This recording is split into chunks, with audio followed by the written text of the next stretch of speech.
But Barnard knew Ray had been deeply shaken by an attempt on his life by his own brother, and might understandably be licking his wounds, physical and mental, well away from his usual haunts and his formidable mother, who blamed him with biblical intransigence for the fact that brother Georgie was awaiting trial for murder. On the other hand, Ray was just as likely to be up to his eyes in new mischief of his own. But now Barnard's own boss wanted to talk to Ray, and would not take no for an answer. One way or another, D.S. Barnard knew he had to deliver. "What time does he come in, this manager? New, isn't he?" "Yeah," Spike said reluctantly. "Been here a couple of months, name of Stan Clark." He glanced at his watch. "Should be in soon." "Well, get me another of these," Barnard said, knocking back his drink and waving the glass in the barman's direction. "I'll wait. Stan Clark must know where Ray is." "Maybe," Spike said non-committally. Barnard sipped his second drink more slowly, well aware he had best not breathe too many alcohol fumes over DCI Keith Jackson, a deeply puritanical Scot who had been appointed to root out corruption in CID, only to be floored, temporarily at least, by the discovery of corruption at much higher reaches of the Met than the Vice Squad. He had not told Barnard precisely why he wanted to talk to Ray Robertson, and Barnard had not been able to pick up any inkling of his motive on the canteen grapevine. But in the light of recent scandals, he knew it was politic to do as he was told without any argument.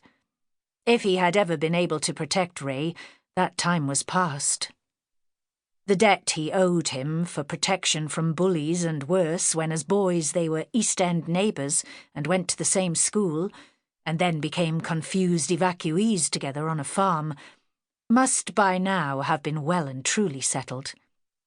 They had taken different roads, and there was no going back. They both had other fish to fry. It was another half-hour before Stan Clark turned up, and Spike pointed him in Barnard's direction. The manager glanced across the dimly lit room, then wove between the tables, and a cleaner wielding a hoover, with manic enthusiasm, now the boss was here. Barnard could see that his expression was far from friendly. He was a bulky man, his blue suit too tight around his broad shoulders, his dark hair greasy and straggling over his collar. This was Ray's flagship venue, the place where he had always pursued his social ambitions with lavish parties and galas for a clientele that reached deep into the social and political establishment.